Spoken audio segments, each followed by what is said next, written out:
Quando si parla di Tudor si ripetono sempre le solite cose. È un vorrei ma non posso, è la sorella minore di Rolex e si parla sempre degli stessi orologi. Oggi vi voglio dare la mia e vi voglio parlare di due orologi secondo me passati un po' in sordina e che meriterebbero qualcosa in più. Ne parliamo insieme subito dopo la sigla. Come dicevo prima, Tudor viene sempre accostata a Rolex ed è giusto perché è davvero la sorella minore della casa coronata. Ne abbiamo parlato più volte, è stata fondata nel 1926 a Ginevra da Hans Wilsdorf, lo stesso fondatore di Rolex, che aveva in mente il progetto di creare un marchio che vendesse orologi con la stessa qualità, robustezza e affidabilità dei Rolex, ma a un prezzo molto inferiore. E questo risultato dalla casa con lo scudo è stato raggiunto. Hans Wilsdorf sarebbe davvero molto fiero del suo progetto, per così dire, secondario. Se siete mai stati in un concessionario ufficiale Rolex e Tudor, sicuramente la vetrina Rolex era davvero poco fornita e probabilmente la maggior parte, se non tutti, i pezzi presenti in vetrina erano solo per esposizione. Ma nella vetrina accanto della stessa gioielleria probabilmente avrete visto una vastità di Tudor e la maggior parte sicuramente tutti disponibili. Questo non perché non sono desiderati o perché non piacciono agli appassionati, anzi piacciono davvero molto, ma questo avviene perché sono molto meno richiesti rispetto alla sorella maggiore. L'hype che si è creato intorno a Rolex è un'eccezione, lo diciamo spesso. Pochissimi marchi possono vantare una richiesta così elevata. Tudor in questo momento secondo me rappresenta la Rolex di qualche anno fa. Infatti alcuni anni fa, prima di essere così tanto in hype,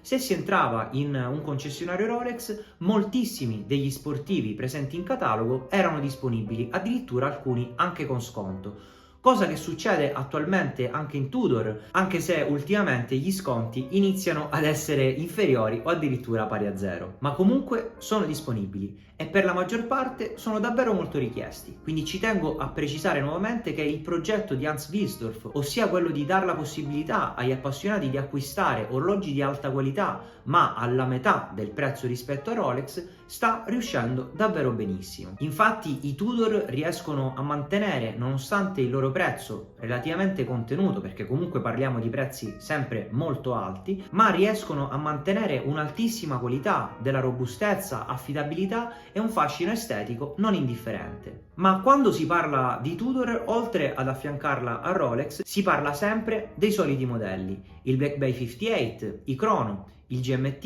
i Pelagos e in ultimo l'FXD, il Pro e il Ranger. Ma ci sono due modelli che secondo me non godono dell'attenzione che meriterebbero. Siamo stati da Giulio Chiossone della Chiossone Luxury Watches e abbiamo avuto la possibilità di guardare, provare e filmare questi due orologi meravigliosi. Parliamo del Tudor Black Bay e del Tudor Royal. Iniziamo dal Black Bay, l'orologio entry level più sportiveggiante fra i due. Nella versione nera mi ricorda molto l'Explorer di Rolex, invece nelle versioni blu e silver mi ricorda gli Oyster, sempre della casa coronata. Però con un prezzo che va dai 2.600 euro per il modello da 32 mm ai 3.100 per quelli da 41, come quello di questo video, si ha la possibilità di acquistare un pezzo molto semplice, affidabile, robusto e abbinabile a qualsiasi stile e occasione, tranne ovviamente quelle molto formali. Questo orologio, che io onestamente preferirei in colorazione nera e magari da 36 mm, credo sia un best buy. Con questo budget ormai si compra davvero molto poco, soprattutto con questa qualità. 3 colori di quadranti, come detto prima: l'argento con lavorazione Soleil, perfetto nella misura da 32 per una donna, e poi il blu e il nero con indici e sfere rivestiti con super luminova, lancette snowflake che riprendono i diver anni 70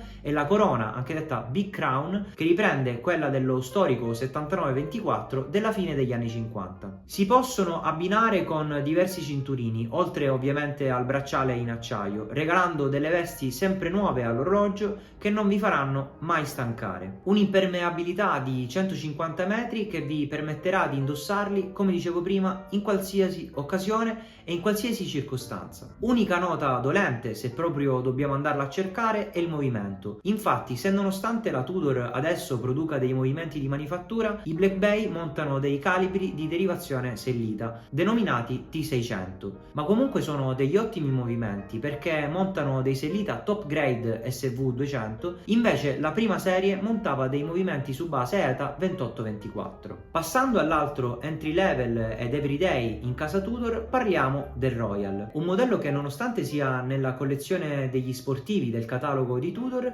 io credo sia molto elegante, mantenendo però la sua anima sportiva. È disponibile in diverse versioni, sia in acciaio che acciaio e oro, ma anche con quadranti madreperla, anche in diverse misure, dai 28 mm fino ai 41, un po' come i Datejust di Rolex. Il modello che preferisco è quello che vedete in video, è un 41 mm con quadrante blu Soleil che secondo me si addice molto alla tipologia di orologio.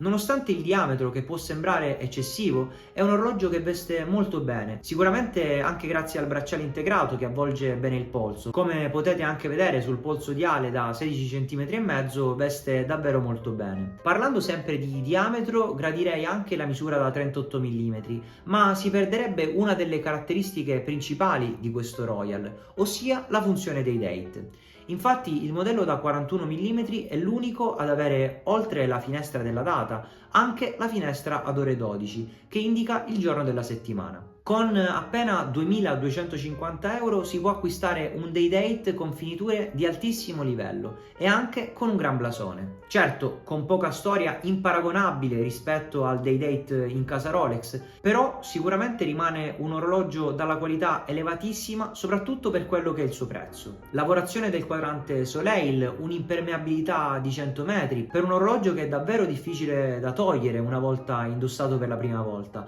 Può davvero risultare utile per le sue funzioni anche durante l'utilizzo quotidiano e addirittura secondo me un best buy ancora più allettante rispetto al Black Bay del quale abbiamo parlato prima. Infatti ha delle lavorazioni molto più raffinate, il bracciale come dicevo prima integrato a 5 file con le maglie interne lucide, la lunetta non è liscia ma ha una lavorazione molto particolare e gradevole. Anche questo modello non ha un movimento di manifattura, ma monta il T603, anch'esso su base Sellita, calibro SV240. Siamo arrivati alla conclusione di questo video. Fatemi sapere cosa ne pensate di questi Tudor e quali fra questi due comprereste, e magari anche che altri orologi comprereste con un budget al di sotto dei 3.000 euro come appunto questi Tudor, magari anche di altre maison. Come sempre ne parliamo insieme nei commenti. Vi ringrazio per essere arrivati fino alla fine e ci vediamo in un prossimo video qui su TOC.